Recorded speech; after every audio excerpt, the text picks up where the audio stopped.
मंत्री को धन्यवाद दिया था कि देखो ये क्या क्या कर रहे हो, राघव जी में बैठे थे फाइनेंस मिनिस्टर, वो भी पूछोगे हम तो पहली बार हमारी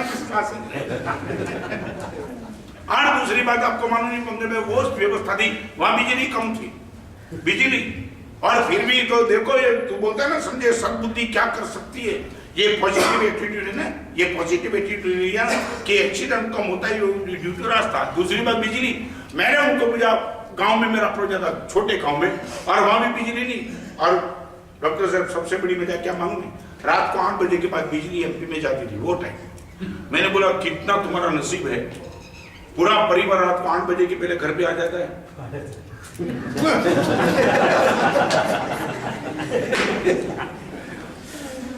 सब खुश, गुरुदेव ये तो सोचा भी नहीं हूं, सारे एमपी में करीबन रात को 8 बजे के बाद बिजली जाती है, इनका कारण के पूरा परिवार 8 बजे के पहले घर में, फिर तो जावे कहां।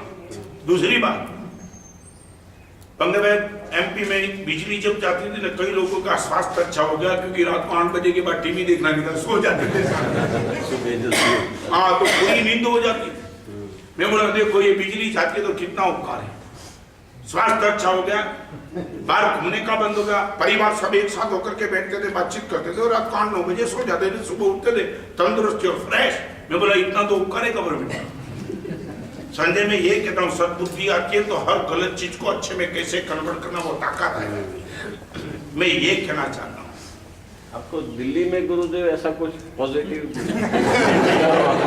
यहाँ से बिहार करूंगा तब बोलूंगा।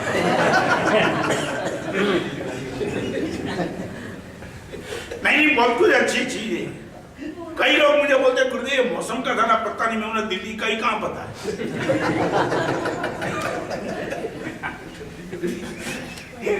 बंगल में हम हर क्षेत्र में मजे में, इनका एक ही कारण के ड्राइवर नशे में नहीं है, गाड़ी की बहुत चिंता नहीं करते, आने दो। और टॉप ड्राइवर तो क्या बोलेगा, टॉप ड्राइवर तो बोलेगा तुम कैसा भी रास्ता दे दो, कैसे भी गाड़ी दे दो, निपटाने का काम मेरा है। हाँ? तो मैं ये कहता हूँ कि ये भगवान जो बोलते, तो मैं बस आज एक थोड़ी सी बात आपको करना चाहता हूँ। ड्राइवर हम किनको बनाते, चलो एक बात बराबर, सद्बुद्धि तो हमने मानी, सद्बुद्धि हमने मानी, मगर सद्बुद्धि व्हाट इज द सद्बुद्धि? हम ये भी तो डेफिनेशन मांगे गुरुदेव, आप सद्बुद्धि की बात करते हो, सद्बुद्धि हम किनको कहते? आज उनका 3 विकल्प दिखाना चाहता हूँ। 3 विकल्प।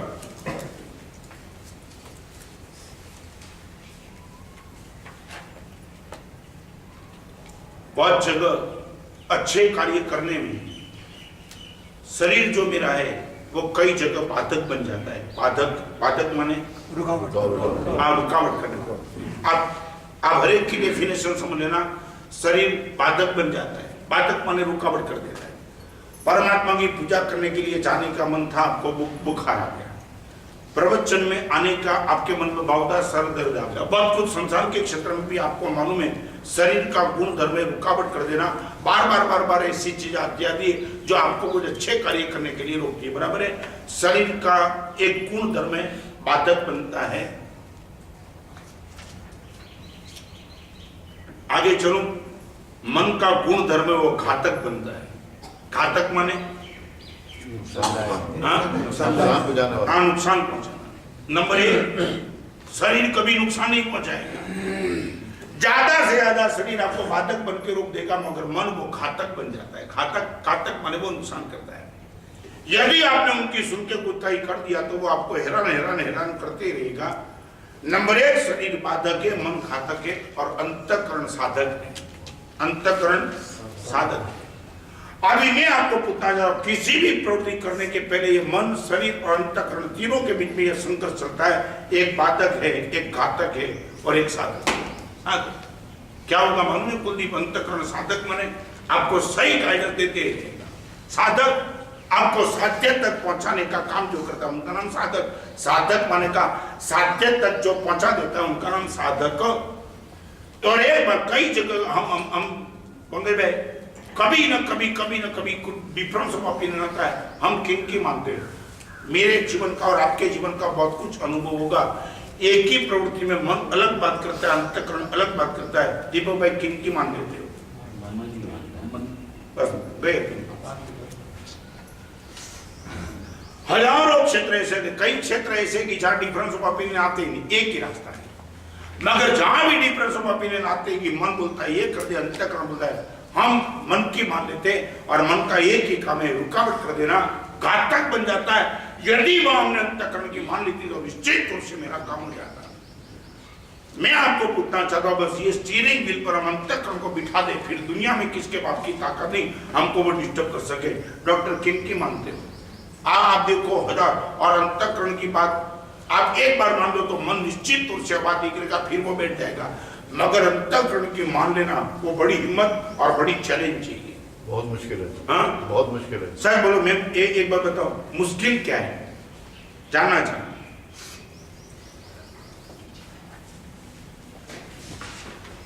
आपने जो बताया मैं सम्मत हूं, मगर मुश्किल क्या है, ज्यादा से ज्यादा दिक्कत क्या, अंतःकरण की मान लो तो दिक्कत क्या है। और एक बात बताऊं समझे मैं, मन की मान के जो करते हो ना, वो करने के बाद भी लॉन्ग टाइम के दुख दुख दुख दुख तो होगा ही होगा, तब लगेगा अंतःकरण की मान ली होती तो अच्छा था। ये होता है विकास नहीं समझा, अंतःकरण को दबा करके मन की मान के तो निकल जाएगा, तो लॉन्ग टाइम पे तुझे लगेगा ये अंतःकरण की मान ली होती तो अच्छा। ये होगा।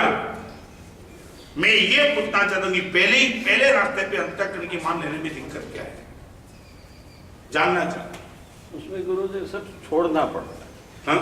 छोड़ो उसको। सच बताऊं अंतःकरण ये राय क्यों देता है?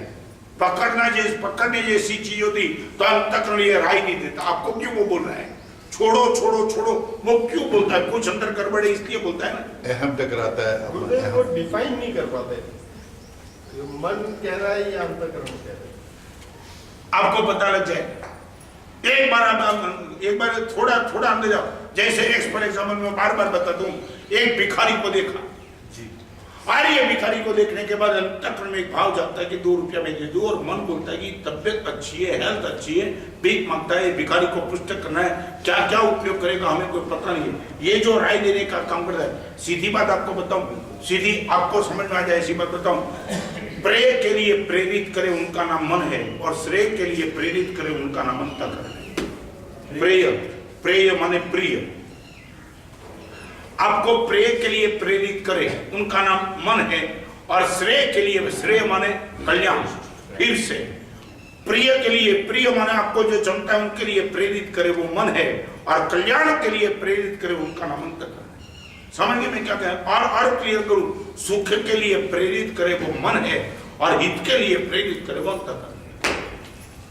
1 मिनट में आपको पता लग जाएगी मन और अंतःकरण कहां आगे पीछे जाता है। आपको मालूम नहीं। पंकज भाई, एक लड़का स्कूल में पहले नंबर पे पास आया ना, संजय भाई, 1 बार 2 बार 3 बार बाप गया स्कूल में प्रिंसिपल के पास,